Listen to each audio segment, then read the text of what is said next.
Hey, welcome back to Schmuckle Farm. Out here today, picked a nice hot June day for it, but we're running the rest of the fencing to finish off this one paddock. It's probably an acre maybe, so that we can get the animals off of some of this other stuff. And it's that much less for me to mow if I can get the goats in here. So got the string up there. So what we'll do is we'll set our posts. I'm not setting these posts in concrete because they're not holding any real force like the corners are. And going to do a high tension wire around the top and then come back in with a roll of field fence and go around. I've got a roll and a half of field fence up there, which is more than enough to do this one area. So I'm going to get started. Right up there, that's where we need our post. Got Jake manning the battery powered auger. You can dig right around 30. 3 foot deep post, that's an 8-inch auger bit. And I've got good dirt without, well, it doesn't have too much rock in it. Occasionally you'll find big tree roots, but other than that, this thing has no trouble whatsoever. And on the line posts, I just pack them. You take good. Well, we're gonna rough plumb it. I forgot my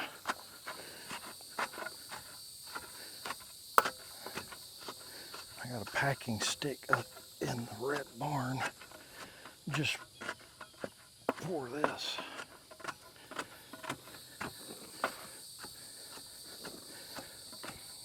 Now, if I was putting a gate here or something else, I'd definitely concrete it, but it doesn't need it with this. See, because after it gets wet, rain will pack that dirt down. It ain't going nowhere.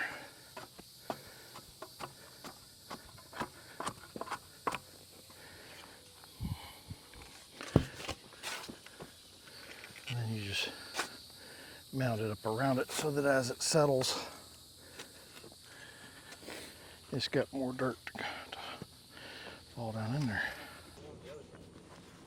Let's do this one right here, and then we'll split the difference and set one in here. I don't think that we need more than 2 right here.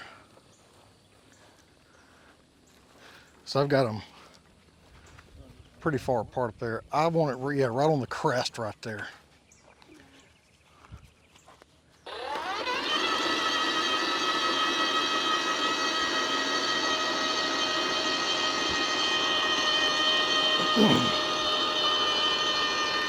It's always nice when you have somebody else running the auger.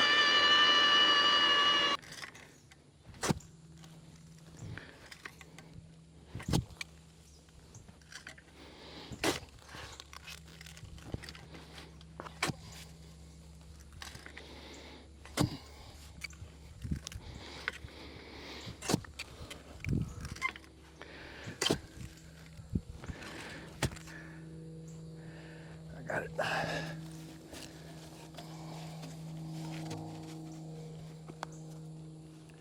Which is the big end?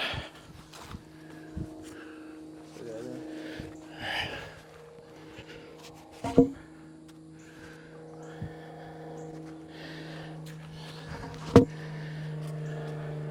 Jake was asking me why I'm not setting these in concrete. And on line posts,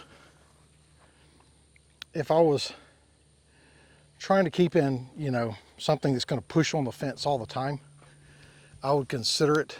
I usually concrete in the corners. Anything like a straight line, I will typically just pack those in. Especially with this good dirt. If it was real sandy, I would consider putting something down there to help hold it. But this good red clay and brown dirt that we have here packs really well, and it does a pretty good job of holding the posts. So what I'll do is I'm putting these about 30 feet apart. I'll put 2 T-posts in between each line, and that'll give me plenty of support. The goats will rub on it, of course, but the fence will go around the outside of the corner and then back inside of these posts, and that will help when the goats start rubbing on it. They're rubbing against a post instead of pushing a fence that's on the outside of the post. The plan for up here is I'm gonna come down here. This is a drainage ditch, and I don't really want to fill it completely in. I've got some concrete at the front to keep it from washing any further out. But everything comes off this hill, comes down, hits a terrace over there, and comes this way. So this is kind of an essential part of the pasture drainage. If I don't have this, then all this starts washing away in here. But what I am going to do is I'm going to set a post up here, run my wire straight across, and then use a cattle panel. I'll clean all this out, use a cattle panel, and go down so that I have something to keep the goats just from walking out. And then I've got a culvert, which I'm going to just lay in here and then build a bridge across it so I can drive the tractor across that.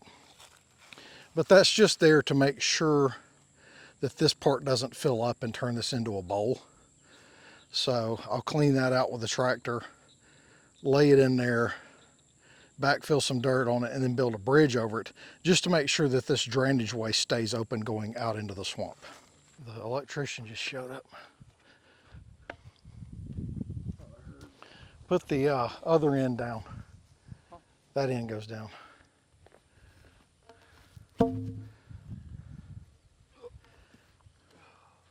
It looks bigger towards the bottom. Well, it looks bigger in the middle, really.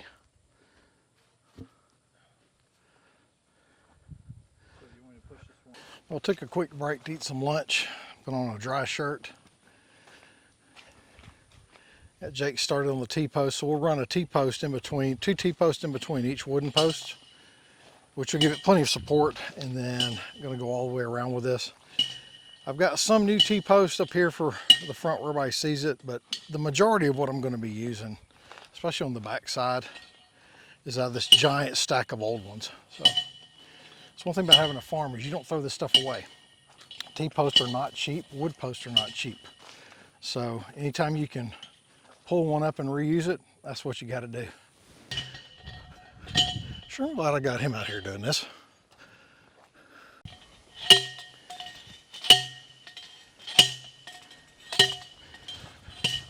Had a lot of rain yesterday. The ground's pretty soft, so these T-posts are going in pretty quick.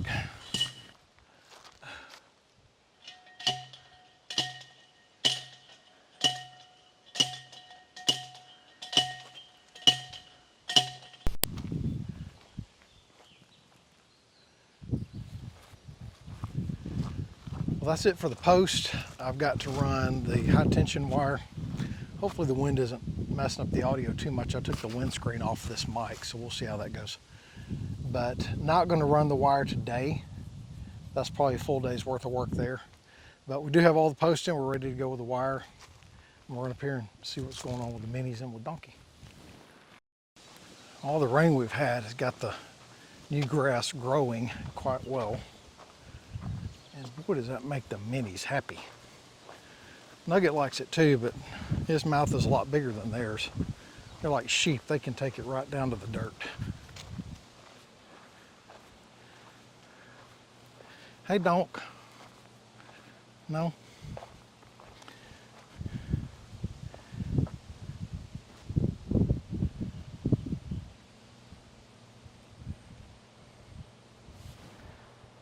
All right, going to call it here.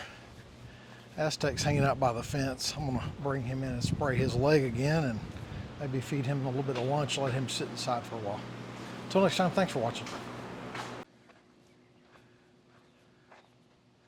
You ready to come inside, buddy?